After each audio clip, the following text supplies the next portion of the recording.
Yeah. I mean, we've talked about this before. The PA profession was kind of created on these people that had some experience already. So let's teach you a little bit more and then use that experience. But at the same time, once you get into the field, okay, the way that I'm going to become a good PA is by actively practicing medicine. Right. You know, I remember my first day several months as a CT surgery PA. I did it straight out of school. And some people would argue, oh, it's not for me. And that's fine too. Right. You need to know kind of yourself and how much you want to take on maybe on your first job. And not that it's harder or anything, but it is a bigger learning curve. Anyways, I remember that first few months just being overwhelmed. Right. This is just so much information. I'm learning surgical skills, which I kind of learned in school, but it's a lot more in depth. Different. I'm learning how to harvest vein, which I've seen but never ever done. Mm-hmm. Definitely didn't learn it in school.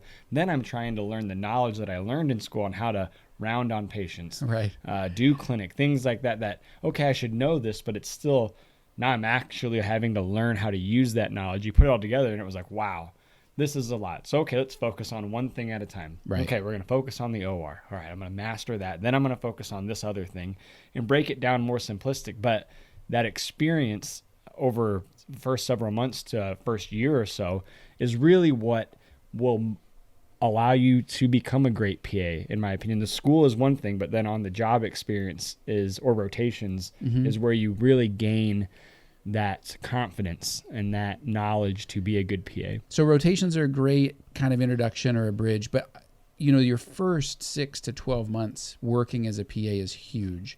Learning how to round, you know, yes, you know what a soap note is. Yeah. What does it look like? Like, what is that actively like when you're out on the floor? So that the people that show up on day one of their job and they're like, I graduated, I'm here, baby, let's go eat some donuts. I have arrived. Yeah, I've arrived. Like, let's kick back and be professionals together. Yeah. Not good, because you have to keep pushing ahead. If you're in family medicine, there's a ton more of family medicine that you need to figure out how to do. If you're in a specialty, my goodness, you have to dig deep in those specialties. Yeah. With things like, in our world, it was surgical skills or decision-making. I always tell people good judgment comes from experience, and experience comes from bad judgment. Yeah. So you'll do something wrong in surgery. You'll prescribe the wrong medication. You'll miss something that you didn't know was important, and you'll find out. And then that's called experience, and it sucks. It totally sucks. You feel terrible about it. Hopefully, obviously, it's nothing, serious. Yeah. But it's, just the shame of like, oh, I missed that. I didn't even recognize that's a huge problem is embarrassing. But then that's your experience. So guess what? The next time that comes up again, you're going to be like, wait a minute, I got tricked by this once. Yeah.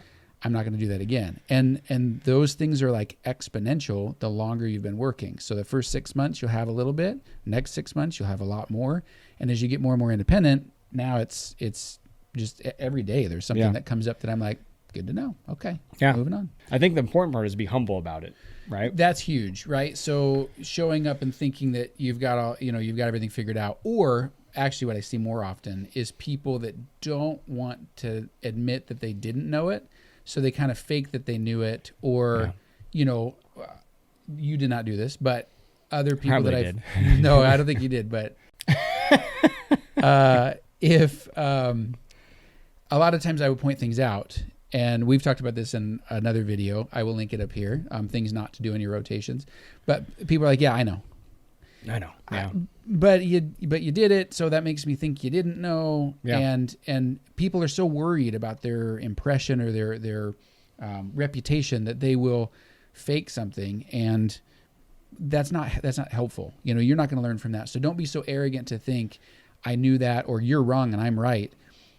Look it up, file it in the memory bank. But the best thing you can do is remain teachable and just be humble when somebody points something out or if you miss something.